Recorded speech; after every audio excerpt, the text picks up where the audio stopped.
When I turned 80, I finally decided to divorce my husband because I could no longer stand his bad temper. In the morning, I was making breakfast for him, but he started yelling at me, saying I ate too much every day. At that moment, I could no longer hold back my anger.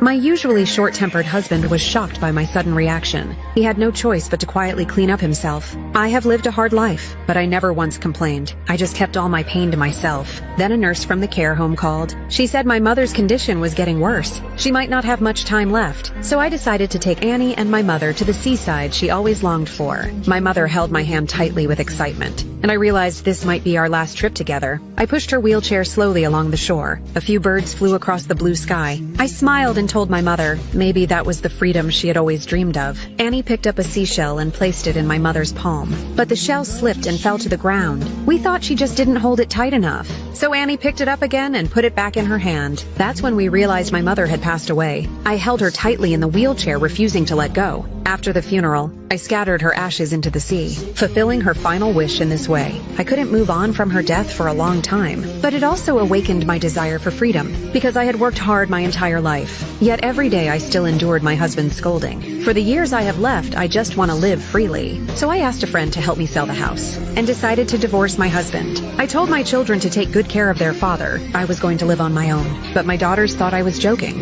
and didn't take me seriously. That night I cooked my husband's favorite fish. He smiled and teased me, saying I had finally grown sensible. Later that night, I stood outside the bathroom door. I placed a towel there for him one last time, then I picked up my suitcase and left. When morning came, my husband woke up and started calling for me as usual, but he had no idea I was already gone, because I had finally run out of hope, and now all I want is to live my own life.